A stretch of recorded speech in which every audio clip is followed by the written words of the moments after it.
नमस्कार संस्कृत के प्रिय विद्यार्थियों, आप सभी का बहुत बहुत स्वागत है मैग्नेट ब्रेन्स पर। मैं पंकज तिवारी। तो आज हम लोग पढ़ने वाले हैं MIQ, मोस्ट इंपोर्टेंट क्वेश्चन। जो हमारा पाठ चल रहा है अहम प्रातः उत्तिष्ठामि, मैं सुबह उठता हूं। इस पाठ के हम लोग मोस्ट इंपोर्टेंट क्वेश्चन करेंगे जो परीक्षा से संबंधित रहेंगे, बहुत ही महत्वपूर्ण रहेंगे। तो जल्दी से जल्दी वीडियो को लाइक कर दीजिए और अपने दोस्तों तक शेयर जरूर कर देना। जो हमारे नए विद्यार्थी हैं जिन्होंने अभी तक चैनल को सब्सक्राइब नहीं किया है, वो चैनल को सब्सक्राइब जरूर कर लेंगे। भारत का एकमात्र ऐसा प्लेटफॉर्म मैग्नेट ब्रेन्स है जो आपको 100% फ्री एजुकेशन देता है। 100% फ्री एजुकेशन के साथ साथ मैग्नेट ब्रेन्स आपको प्रोवाइड कराता है तो प्लेटफॉर्म, एक तो मैग्नेट ब्रेन्स इंग्लिश मीडियम और magnet brains Hindi medium. Hindi medium की पहले मैं बात करूंगा तो क्लास 6 से लेकर के क्लास 12 तक आप दिल्ली बोर्ड से हैं, बिहार बोर्ड से, यूपी बोर्ड से, MP बोर्ड से, राजस्थान बोर्ड से, इन सभी बोर्डों का पाठ्यक्रम बिल्कुल और बिल्कुल फ्री दिया जाता है, वो भी क्वालिटी कंटेंट के साथ। और इंग्लिश मीडियम की बात करूं जहां आप लोग अभी पढ़ रहे हैं तो यहां पर KG से लेकर के 12 क्लास तक CBSE बोर्ड के द्वारा निमित NCERT को फॉलो करते हुए कंप्लीट सिलेबस दिया जाता है क्वालिटी कंटेंट के साथ, बिल्कुल और बिल्कुल फ्री। तो फिर देर किस बात की, चैनल को करिएगा सब्सक्राइब और वीडियो को करिएगा लाइक। एक बात और ध्यान रखना है, मैग्नेट ब्रेन्स क्लास 6 से लेकर के क्लास 12 तक के हिंदी मीडियम और इंग्लिश मीडियम के नोट्स भी प्रोवाइड कराता है।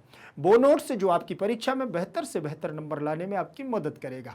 तो नोट्स की जानकारी आपको लिंक इन डिस्क्रिप्शन बॉक्स में मिल जाएगी, ई नोट्स और ई बुक्स के माध्यम से। ध्यान रखेंगे। चलिए, आज की हमारी क्लास रहेगी कक्षा 6वीं संस्कृत, अहम प्रातः उत्तिष्ठामि, चतुर्था पाठ, मोस्ट इंपोर्टेंट क्वेश्चन। ठीक, और मोस्ट का नाम सुनकर ही हम लोग प्रसन्न हो जाते हैं, परीक्षा में अब आने वाले हैं। तो प्रत्येक चैप्टर से जो कुछ मोस्ट आपको यहाँ पर दिए जा रहे हैं वो आपकी परीक्षा में आने की पूर्णता ही संभावना रहती है, इसलिए आप लोग इसको अच्छे से पढ़िएगा। सबसे पहला प्रश्न आपके यहाँ पर दिया हुआ है जो बहुविकल्पीय प्रश्न रहेंगे। बहुविकल्पीय का मतलब होता है MCQ के रूप में। कुछ प्रश्न यहाँ MCQ के रूप में भी रहेंगे, 2-4 क्वेश्चन, और बाकी जैसा हमारे मोस्ट इंपोर्टेंट्स होते हैं, ठीक वैसे आप लोग देखिए। गच्छामि इति पदे कः धातु, गच्छामि इति पदे कह धातु, गच्छामि इस पद में कौन सी धातु है। ठीक, तो सबसे पहले मैं बात करूंगा आपको कि जब हम लोग देखते हैं कि जैसे ये गम धातु है, गम से हम लोग बनाते हैं गच्छ, गम से क्या बनता है, गच्छ बनता है, और गच्छ से हमारे क्या चलते हैं, रूप चलते हैं। प्रथम पुरुष, मध्यम पुरुष और चलता है उत्तम पुरुष। ठीक है, ध्यान रखिएगा, ये धातुएं हमारी 3 पुरुषों में और 3 वचनों में चलती हैं। इसी प्रकार से आपको भी यहाँ पर ध्यान से देखना है। ये हमारा यहाँ पर बनेगा एक वचन में बनेगा गच्छति। रूप किससे चलेंगे, गच्छ से चलेंगे। धातु कौन सी है, गम, तो यहाँ पर गच्छति गच्छतः, गच्छति गच्छतः गच्छन्ति, गच्छन्ति। यहां बनेगा गच्छसि गच्छसि गच्छथः गच्छत। यहां बनेगा हमारा गच्छामि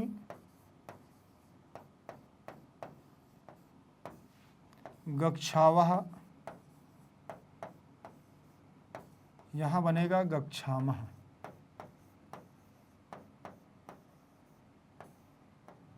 गच्छामः बनेगा। इसी प्रकार से आपको धातुओं को देखना है। जैसे गम धातु है, गम धातु से गच्छ बना, मतलब यहां पर हम लोग गच्छामी रूप देख रहे हैं। ये कहां बना हुआ है, उत्तम पुरुष एक वचन में आपका रूप बना हुआ है, और एक वचन का रूप है, इसलिए इसमें धातु कौन सी होगी, गम होगी, ना कि गच्छ, ना कि गच्छ और ना कि गच्छामी। ठीक है, धातु मूल धातु कौन सी है, गम धातु है मूल, जिससे बनता है गच्छ, इसलिए गच्छ धातु नहीं मानी जाएगी, और यहां पर हमारी कौन सी धातु मानी जाएगी, गम धातु। अब एक बात और सवाल उठता है कि जब इसमें दोनों आ जाते हैं तो हम लोग दोनों भी लगा देते हैं। क्या लगा देते हैं, दोनों भी लगा देते हैं, लेकिन वहां पर सबसे ज्यादा नंबर देने के चांस हमारे रहते हैं किसमें, गम धातु में, क्योंकि ये मूल है, और मूल धातु के साथ में जो मूल होता है वही हमारा मान होता है। ठीक है, तो ध्यान रखिएगा, गच्छ आपका परिवर्तित रूप है, मूल रूप तो गम है, गच्छ आपका परिवर्तित रूप है। इसके बाद हम लोग दूसरे नंबर के प्रश्न पर चलेंगे। दूसरे नंबर का प्रश्न कहता है करोमि इत्यत्र कह लकारा, करोमि इत्यत्र का लकारा, करोमि शब्द दिया हुआ है तो यहां पर कौन सा लकार प्रयोग किया गया है? करोति कुरुतः कुर्वन्ति, फिर यहां बनेगा कुरु कुरुतम कुरुत, फिर यहां बनेगा करोमि कुर्वः कुर्मः। ठीक, तो यहां पर आपका लकार कौन सा हो जाएगा? लोट लकार होगा, लंग लकार होगा, लट लकार होगा या लृट लकार होगा। तो देखिए, जब क्रि धातु से हम बनाते हैं तो ये हमारा करोति कुरुतः कुर्वन्ति, ये हमारा लट लकार वर्तमान काल में ही बनता है। आपको मैं यहां पर बता दूं, ये लोट लकार होता है, ये आज्ञार्थक कहलाता है, आज्ञा सूचक। आज्ञार्थक का मतलब आज्ञा सूचक। लंग लकार का मतलब होता है भूतकाल, लंग लकार का मतलब क्या होता है? भूतकाल। और लट लकार का मतलब होता है आपका वर्तमान काल। क्या होता है? वर्तमान काल। और लृट लकार का मतलब होता है आपका भविष्य काल। क्या होता है? भविष्य काल। ध्यान रखिएगा, भविष्य का मतलब फ्यूचर के बारे में बताना, वर्तमान का मतलब प्रेजेंट के बारे में बताना, भूत का मतलब पास्ट के बारे में बताना, और आज्ञार्थक आपका ऑर्डर देने वाला है, आज्ञा देने वाला है, इसलिए आपका यहां पर वर्तमान काल बनेगा करोमि कुर्मः, करोमि कुर्वः कुर्मः। ऐसे बनेगा आपका उत्तम पुरुष में। कहां बनेगा? उत्तम पुरुष एक वचन में बनेगा करोमि, और द्विवचन में बनेगा कुर्वः, और बहुवचन में बनेगा कुर्मः। करोमि कुर्वः कुर्मः बन जाएगा। चलिए आगे देखते हैं। इसके बाद हम लोग आगे बढ़ेंगे प्रश्न क्रमांक दूसरे के बाद तीसरे नंबर पर। तीसरे नंबर का प्रश्न दिया है वदामि इत्यत्र शब्दस्य कः अर्थः। वदामि शब्द का इति शब्दस्य कः अर्थः, इस शब्द का क्या अर्थ है? क्या पूछ रहा है? वदामि शब्द का अर्थ क्या है? कथयामि, पठामि, चलति, गच्छ। क्या होगा? देखिए, अब आपको मैं बता दूं सबसे पहले कि इसकी मूल धातु होती है वद। वद बोलने के अर्थ में होती है। किसके अर्थ में? बोलने के अर्थ में। वद धातु बोलने के अर्थ में होता है। और यहां पर बनेगा आपका वदति, वदतः, वदन्ति, वदति, वदतः, वदन्ति, वदसि, वदथः, वदथ। फिर यहां बनेगा आपका वदामि, वदावः, वदावः, वदामः। ठीक, ये आपका रहेगा प्रथम पुरुष, ये रहेगा आपका मध्यम पुरुष, ये रहेगा आपका उत्तम पुरुष। समझ में आ गया? इस प्रकार से आपको देखना है। तो ये भी उत्तम पुरुष एक वचन का रूप है आपका। कौन सा? वदामि, द्विवचन का वदावः, और बहुवचन का वदामः। यहां पर वदामि लिखा हुआ है, और वदामि का मतलब वद धातु बोलने के अर्थ में होती है। तो पठामि का मतलब तो होता है पढ़ना, पठ धातु है इसमें जो पढ़ने के अर्थ में होती है, तो ये तो आपका आंसर नहीं होगा। चलति, यहां पर चल धातु है जो चलने के अर्थ में रहती है, तो ये भी नहीं होगी। गच्छ धातु है यहाँ, तो ये भी हमारी जाने के अर्थ में होती है, तो ये भी हमारी नहीं होगी गच्छ धातु। तो फिर क्या है? एक हमारे पास सॉल्यूशन बचा हुआ है कथयामि। और कथ धातु जो होती है वो कहने के अर्थ में होती है। कथ धातु किसके अर्थ में होती है? कहने के अर्थ में होती है। इसीलिए ये हमारा आंसर यहाँ क्या हो जाएगा? राइट हो जाएगा। इस प्रकार से आप लोग ये आंसर जरूर देखिएगा, ध्यान से देखते जाइए। ठीक है, फिर हम लोग इस पर आंसर आप मैच भी करें और आप लोग आंसर कमेंट सेक्शन में भी देते जाएंगे। ठीक है, फिर इसके बाद हम लोग चलेंगे प्रश्न क्रमांक 3 के बाद प्रश्न क्रमांक 4 पर। प्रश्न क्रमांक 4 लिखा हुआ है गच्छामि इति शब्दस्य कः अर्थः। गच्छामि शब्द का अर्थ क्या है? ठीक, तो यहां पर भी आप बिल्कुल सेम चलेंगे। वैसे देखिएगा, एक मिनट आपको मैं यहां पर बता दूं, ये लिखे हुए हैं। ठीक है, ये लिखे हैं यहां पर। मैं अभी वद धातु का बताया था मैंने, अब यहां पर मैं आपको गम धातु का बताया दे रहा हूं। गम से क्या बनता है? गच्छ बनता है। गम से गच्छ बनता है, और गच्छ गमने धातु होती है। कौन सी? गच्छ गमने, मतलब जाने के अर्थ में। किसके अर्थ में? जाने के अर्थ में। अभी जस्ट मैंने आपको बताया, यहां पर वदति की जगह आप क्या कर देंगे? गच्छति। क्या कर देंगे? गच्छति। और यहां गच्छसि, यहां पर गच्छामि, गच्छामि, यहाँ पर गच्छावः, यहाँ पर हो जाएगा गच्छत, यहाँ पर क्या हो जाएगा गच्छतः, यहाँ वदंती की जगह यहाँ गच्छन्ति, यहाँ पर वदत की जगह गच्छत, यहाँ पर वदामा की जगह गच्छामा। देखिए बना दिया ना, वैसे ही बन गया। और यहाँ पर देखें लिखा है आता हूं, जाता हूं, गया हूं या आया। क्या हो जाएगा? देखिए मैंने क्या बताया है, गम धातु गच्छ, गम से गच्छ बनता है गमने के अर्थ में, जाने के अर्थ में। तो यहाँ पर क्या दिया हुआ है? आता हूं, ये तो होगा नहीं। गया हूं, ये भी नहीं होगा।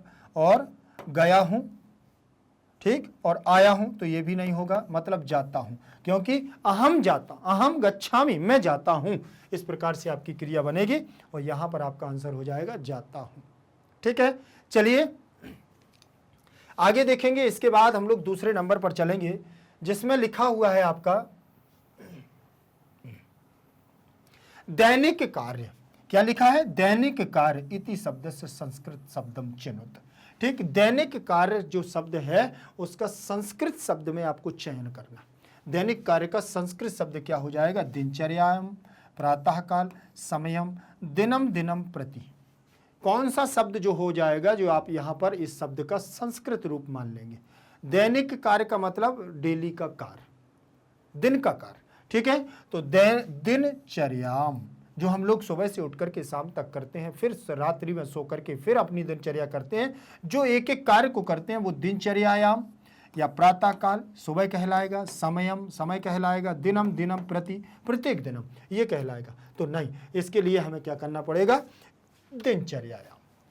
दिनचर्या हम अपनी दैनिक कार्य की रूपरेखा को बताते हैं, यही हमारी दिनचर्या कहलाती है। ठीक है, फिर इसके बाद हम लोग चलेंगे 5वें नंबर के प्रश्न पर। और 5वें नंबर का प्रश्न जो आपका, सॉरी 6वें नंबर का प्रश्न, 6वें नंबर का प्रश्न जो दिया हुआ है इसमें लिखा हुआ है एक पदेन उत्तर। एक पद के द्वारा आपको आंसर देना है।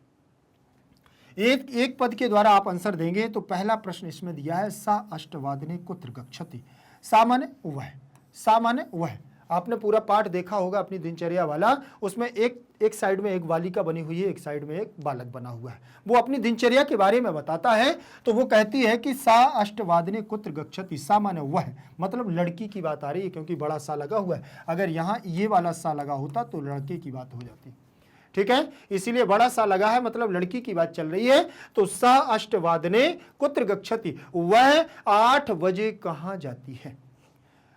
वह अष्टवादने मतलब 8 बजे, कुत्र माने कहाँ, गच्छति माने जाती है। वह 8 बजे कहाँ जाती है? आप सीधा सीधा निकालेंगे तो देखिए, सारी दिनचर्या के बाद 8 बजे विद्यालय जाती है, वो स्कूल जाती है ना, बैग टांग करके।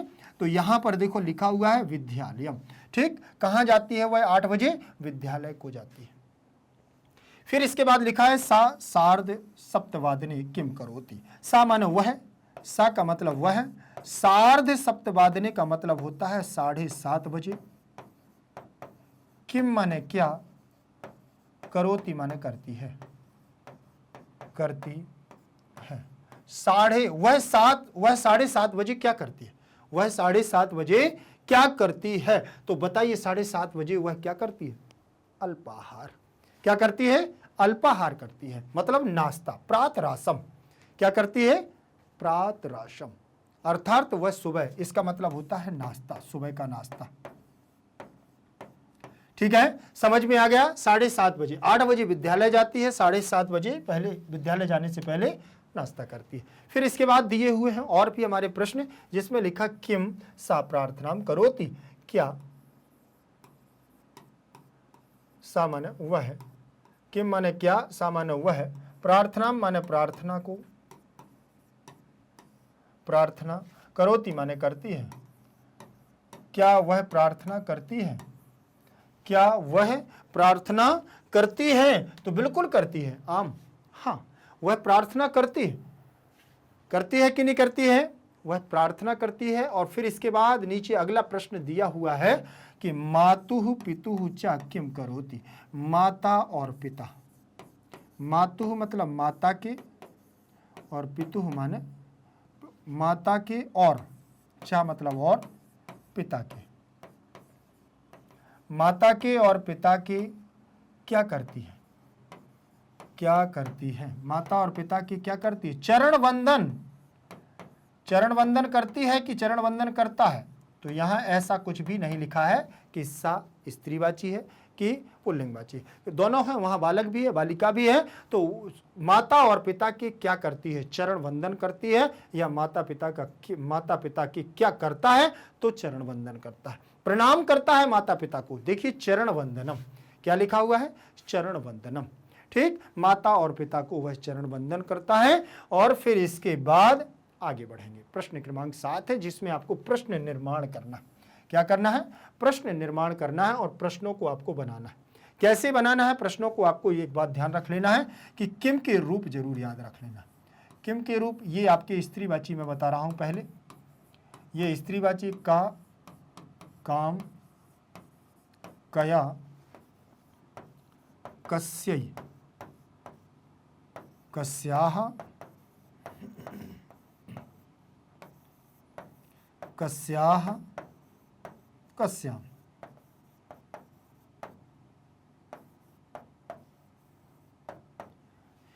और यहां पर पुल्लिंगवाची, अभी मैं एक एक वचन का लिख रहा हूं बस, कह, कम, केन, कस्मै, कस्मात्, कस्य, कस्मिन्, कस्य कस्मिन् दिया हुआ है ना। तो ये आपका केवल और केवल मैंने अभी एक वचन के रूप लिखे हुए हैं। यहां पर लिखा हुआ है सा दिनचर्यायाम वदति, वह दिनचर्या को क्या करती है, बोलती है या बताती है, वह दिनचर्या को बताती है। तो यहां पर देखें सा शब्द दिया हुआ है, तो ये आपका स्त्रीवाची हो जाएगा, वह, ये स्त्रीवाची वह है, और यहां पर पुल्लिंगवाची वह की बात होती है। तो ये वाला आपका बड़ा सा कहलाता है स्त्रीवाची, और ये वाला कहलाता है सा पुल्लिंगवाची, ठीक है। तो यहां पर कौन सा दिया हुआ है, स्त्रीवाची, तो स्त्रीवाची दिया है, तो स्त्रीवाची ही हमारा क्या लग जाएगा, सर्वनाम रूप किम का लग जाएगा। तो सा दिनचर्यायाम बदाती, कौन दिनचर्या को बोलती है, तो का दिनचर्यायाम बदती, ठीक है, समझ में आ गया। तो वदती जो आपका बना हुआ है लट लकार प्रथम पुरुष एक वचन का रूप है। फिर लिखा हुआ है सह जलम पिबती, वह जल को पीता है, सह जलम पिबती, वह जल को पीता है। अब यहां पर सह देखो पुल्लिंगवाची लगा हुआ है, लगा है, तो आप सोच रहे हो कि इसको लगा दूं क्या, ना, आपको देखो जहां पर अंडरलाइन है वहां पर परिवर्तन करना। तो यहां पर किसको पीता है, जल को पीता है, तो द्वितीय विभक्ति आपको क्या लगा देना है, कम लगा देना। क्या लगा देना है, कम। और क्या पीता है, तो फिर किम भी आपका लग जाएगा, दो लग जाएगा, कम पिबती या किम पिबती, कम पिबती या किम पिबती, दोनों को आप लगा सकते हैं। किम का मतलब, ये तो दोनों का हमारे किम के रूप है, ये कॉमन है हमारा। किम का मतलब क्या, आप इसका अर्थ निकालेंगे कि वह क्या पीता है, तो आप पूछेंगे सह किम पिबती, वह क्या पीता है, सह जलम पिबती, वह जल को पीता है। और यदि कम लगा देंगे तो वह किसको पीता है, ऐसा अर्थ निकलेगा, वह किसको पीता है, तो भी अर्थ निकलेगा जलम, ठीक, समझ में आ गया। फिर इसके बाद देखें सह सप्तवादने विद्यालयम गच्छति, कहां जाता है वो कहां जाती है 7 बजे, बताइए, सह माने वह, सप्तवादने माने 7 बजे, विद्यालयम गच्छति माने विद्यालय जाती है।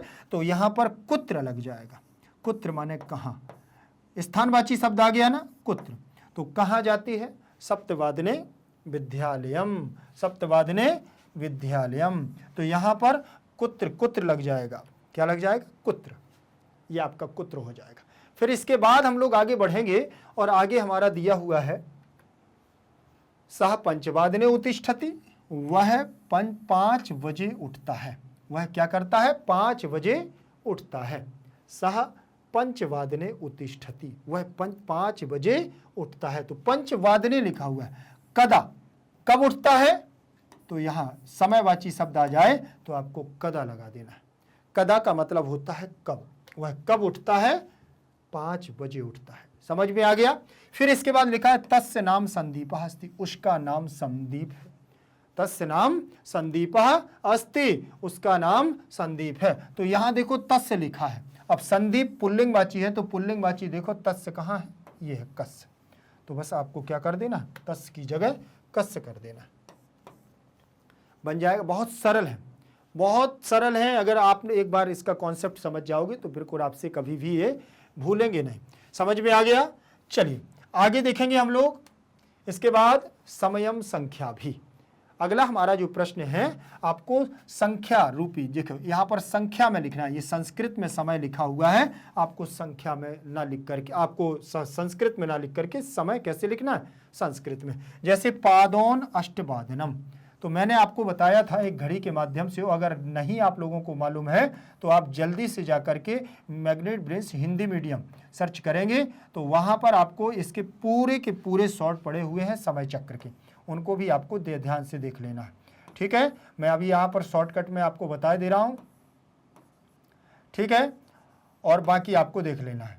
ये वाला जो एरिया होता है 15 मिनट का, ये सपाद कहलाता है, और ये वाला पूरा एरिया जो होता है हमारा 30 मिनट वाला, ये कहलाता है सार्ध।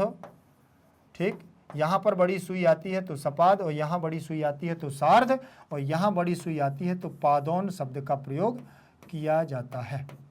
ठीक है, अब यहाँ पर एक बात ध्यान रखना, इसमें लिखा है पादोन अष्टवादनम। जैसे तो सबसे पहले अष्टवादनम 7:45 कहलाएंगे ना, ये बड़ी सुई लगी हुई है और ये यहाँ पर आपकी छोटी सुई हो गई है 7। ठीक है, तो ये आपके क्या बजे हुए हैं, पादोन अष्टवादनम, मतलब 7:45, मतलब 7:45 कहलाएगा कि नहीं कहलाएगा, 7 कितने मिनट, 7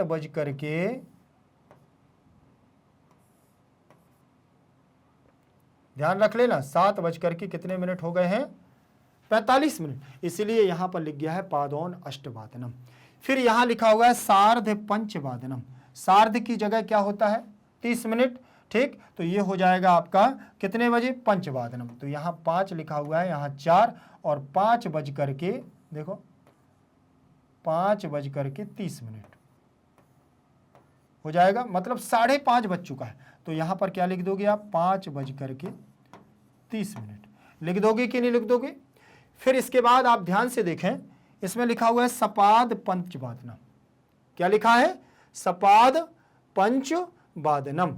तो यहाँ पर देखो 5:15 बजे हुए हैं, तो आपका ये सपाद हो गया, मतलब 5:15, मतलब 5:15 बज चुके हैं। अगर आप ये समय ऐसे जानोगे तभी जाकर के आप इनको सही रूप से कर पाओगे, नहीं तो ये समय आपका हमेशा गलत होता ही रहेगा। अगर मैंने आपको जो कॉन्सेप्ट बताया है, अगर ऐसे आप देखते रहोगे तो बस। इसमें क्या होता है कि जो इसमें संख्या लिखी हुई है, यहाँ अष्ट लिखा हुआ है ना, तो आगे 7 लिख देना है, एक कम करके लिखनी पड़ती है। ठीक है, क्या करनी पड़ती है, एक कम करके लिखनी पड़ती है। और जब हम संस्कृत में लिखते हैं तो एक बढ़ा करके, जैसे ये लिखा हुआ है कि 7:45 को आप लिखो, तो आपको यहाँ पर लिखना पड़ेगा पादोन अष्टवादनम, लिखना पड़ेगा अष्टवादने, हो जाएगा। एक संख्या बढ़ा करके लिखी है ना, संस्कृत में लिखोगे तो एक संख्या बढ़ा करके लिखना है, और उसमें लिखोगे संख्या में लिखोगे तो एक संख्या घटा करके लिखनी पड़ती है। इतना आपको ध्यान रख लेना है। समझ में आ गया कि नहीं, ये आपको समय बन जाएगा कि नहीं बनेगा।